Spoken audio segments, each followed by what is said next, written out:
Who's this? I'm Mr. Busnick's anger management therapist.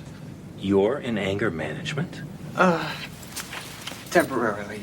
Dissembling is a common tool of the anger junkie. Dave, you have a disease. Would you apologize if you were a diabetic? Of course not. So why do you feel you have to apologize because you're suffering from TAS? TAS? Toxic anger syndrome. Ooh. Oh, I don't have TAS. He's angry. It's a sickness, not a crime.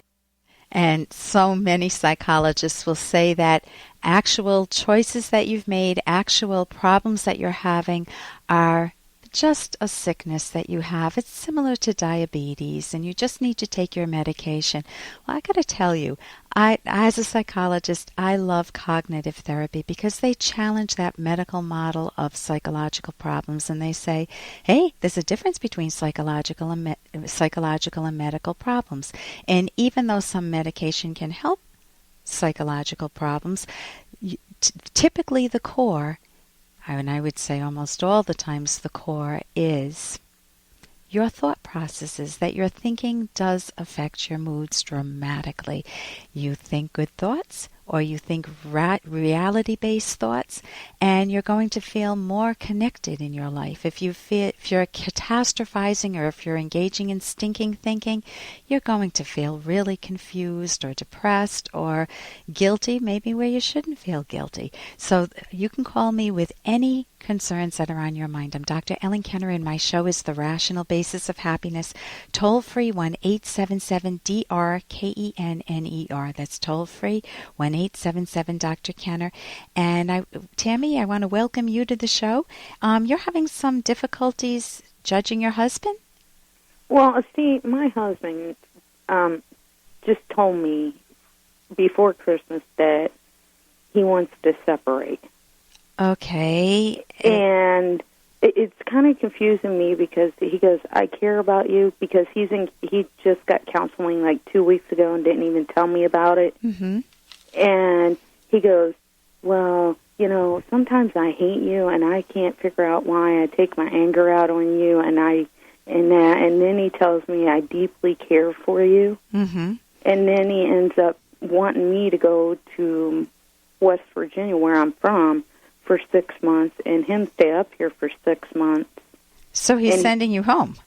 He wants to send me home.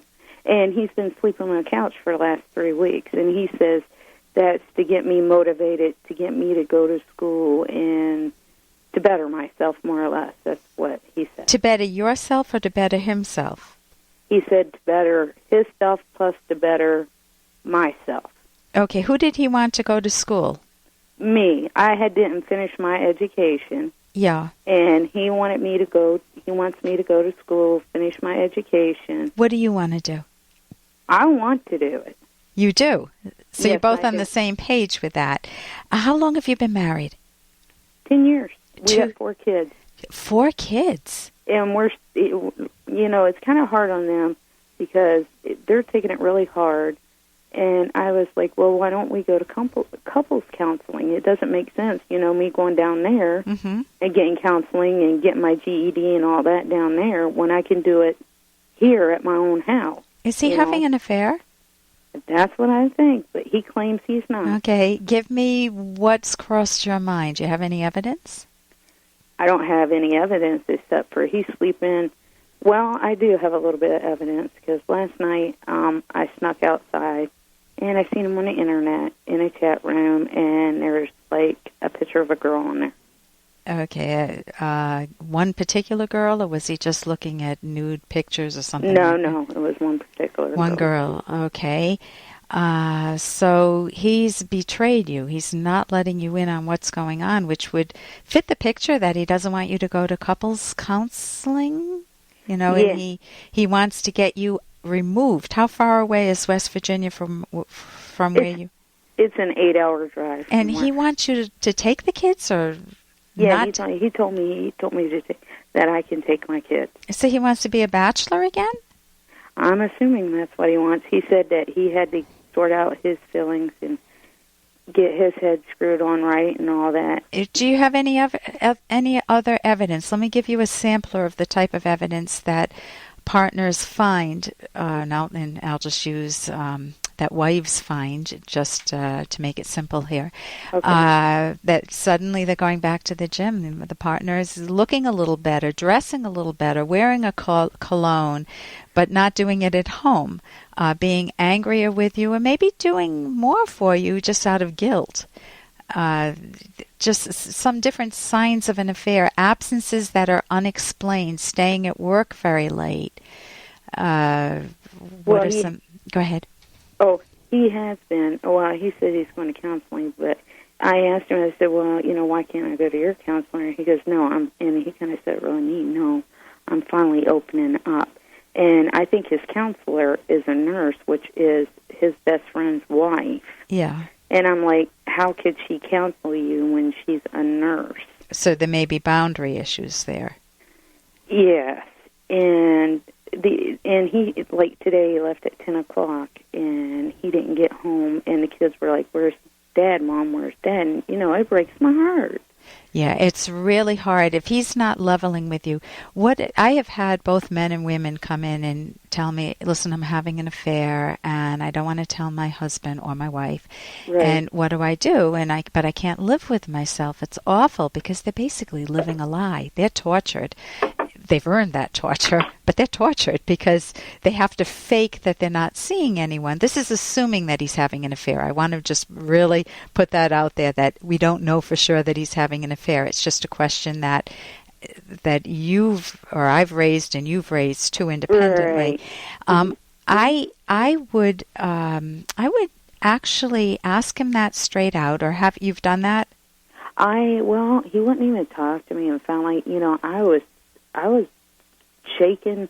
I was crying. I mean, this is my first marriage, and I was like, oh, my God, my world has just blown up. Yeah. And I looked at him. I finally got tired of it when I seen that on the Internet.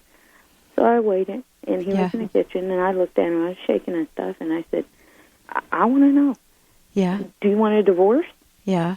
And he goes, I can't talk to you now. So he waited like a few minutes, and then he come back in, and then he started talking to me, and he started giving me reasons why we got married.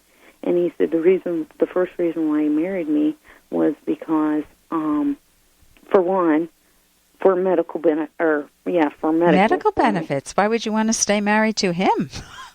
Yeah. You're a free ride. No. It was for me. Oh, for you, to give you that.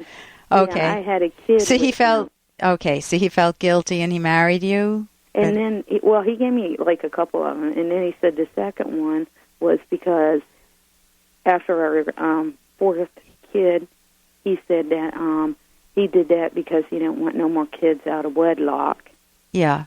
And then I forgot the other one. You're going to need to get some help for yourself. So I would get a counselor for yourself if you can.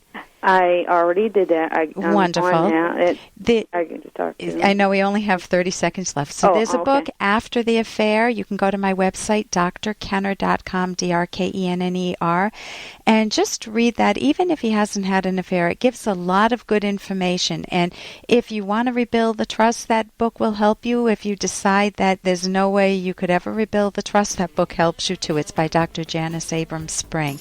So I want to thank you so much for the call. I want you to get the support and to really work with your kids to help them make sense of it. And I hope he will level with you and tell you some of the things that he's been telling his counselor, because it's awful to be kept in the dark. Thank you so much for your call, Tammy. Uh-huh. I'm Dr. Ellen Kenner on the Rational Basis of Happiness. Toll free 1-877-Dr. Kenner.